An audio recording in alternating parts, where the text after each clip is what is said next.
In the first section of this module, we discussed two types of assessment, formative and summative. Assessment is most useful for learning when you can recognise feedback when you receive it and have the skills to put it into action. Feedback can be verbal or written, formal or informal. This video summarises some of the ways you might receive feedback via Turnitin. Which of Turnitin's features are used for your feedback depends on your lecturer's choices for the assessment that they set. First, we're going to look at peer mark. If you're required to submit an early draft of an assessment for formative feedback, your lecturer may choose to make this an opportunity for peer review using peer mark. Your lecturer will set up a submission bucket in Turnitin using the peer mark rather than paper assignment options.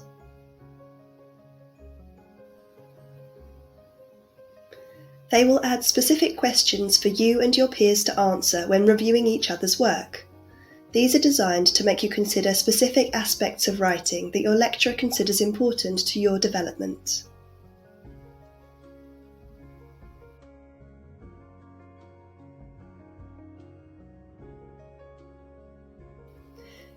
In peer mark, you will be able to read and review your peers' drafts. You can answer the questions set by your lecturer, add comments,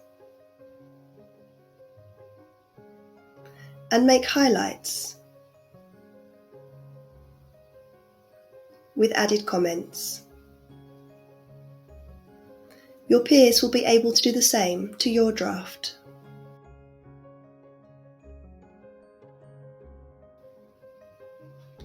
Peer mark is a great tool to both gain feedback on your work and practice your skills, as by assessing others' work in a guided way, you gain insight into how your lecturer might read your work. This helps you improve your close reading and editing skills.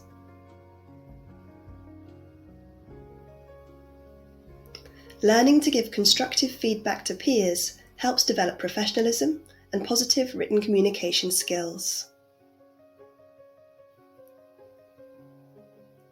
Next, we're going to look at the feedback tools your lecturers can use after you've submitted a summative assessment through Turnitin. Turnitin offers a number of ways to leave feedback on an assignment. It's usually best to access your Turnitin feedback on a laptop or desktop, as some features don't work well on mobile devices.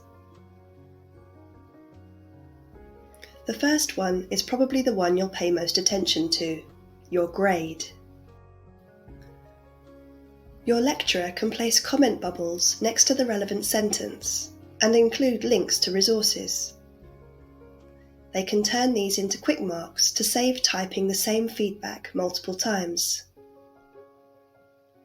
Open comment bubbles by clicking on them. Drag and drop quick marks mean your lecturer can leave a huge range of feedback fast. Click on the quick mark to open the detailed information and suggestions on how to improve your writing.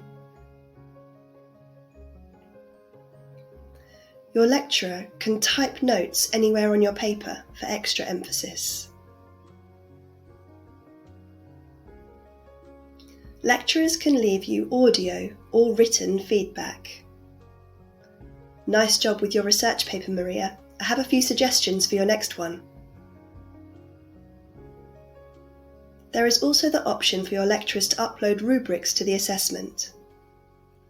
This means that they can select which grade boundary your work sits in for each of the marking criteria. Finally, your lecturer has the option to enable ETS E-Rater, a grammar, punctuation and spelling checker. The E-Rater covers grammar, mechanics, style, usage and spelling.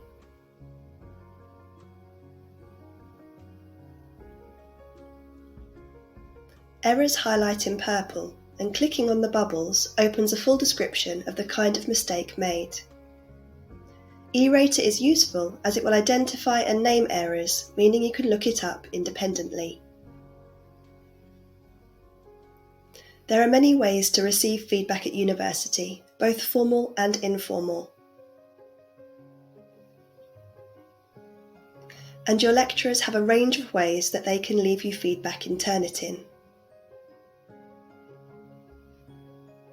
Synthesizing and acting on feedback is a key part of your learning at university.